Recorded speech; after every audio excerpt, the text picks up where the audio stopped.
Olá a todos. Enquanto o presidente Donald Trump segue na sua disputa judicial em 5 estados, Michigan, Pensilvânia, Geórgia, Arizona e Nevada, a cada dia que passa a chance de sucesso nesses estados diminui. Ele já teve várias derrotas e as poucas vitórias que ele teve até o momento não são suficientes para alterar o rumo dessas eleições nem os resultados finais. Inclusive, um dos escritórios de advocacia que estavam fazendo o trabalho para ele já abandonaram esse projeto na narrativa de que não existem elementos jurídicos suficientes para que algo robusto saia dali. À medida que o tempo passa, o mundo vai reconhecendo cada vez mais a vitória de Joe Biden, sobrando entre os países principais apenas o Brasil, a Rússia e o México nessa posição de ainda não reconhecer a vitória do Biden. Um ponto importante é a decisão do primeiro-ministro israelense Benjamin Netanyahu de reconhecer a vitória de Biden, já que Netanyahu era um dos principais aliados do Trump ao longo dos últimos anos. Quando Netanyahu toma essa decisão, ela tem um peso simbólico muito grande, mas não se trata somente de uma decisão tomada por si só. Netanyahu analisou e percebeu que a maioria dos empresários e proeminentes figuras judias dentro do universo americano, eles se posicionaram a favor de reconhecer o resultado e em nenhum momento esboçaram que vão endossar os assuntos ou as tentativas do Trump de tentar reverter judicialmente o resultado final. Então, quando Netanyahu observa que os principais formadores de opinião nos Estados Unidos eles já tomaram as suas decisões em relação a reconhecer a vitória do Biden, ele percebe que não tem mais muito que pode ser feito aí.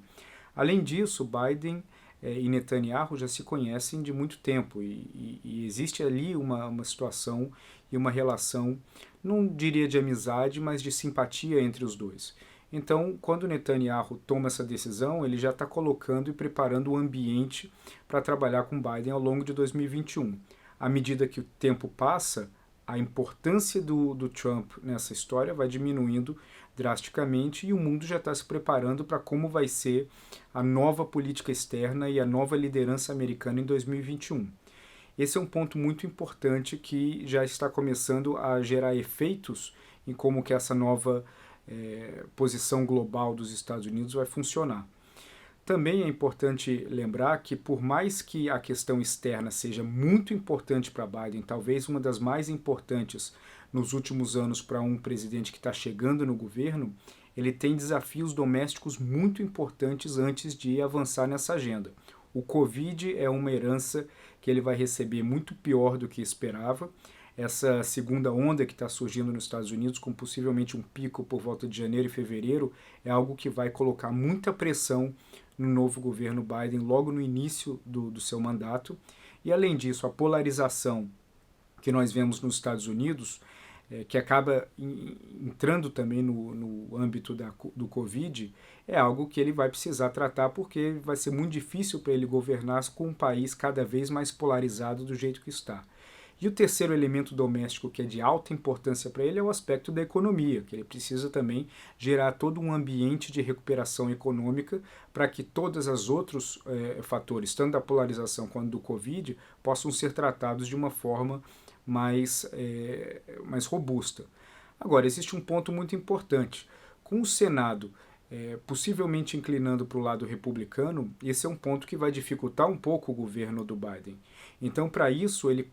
vai precisar de uma relação amistosa com os republicanos mais moderados e também vai ter que segurar um pouco o ímpeto dos democratas mais radicais para que ele não perca muito tempo nessas relações partidárias e que ele possa, sim, acabar aprovando medidas importantes, principalmente de estímulo econômico,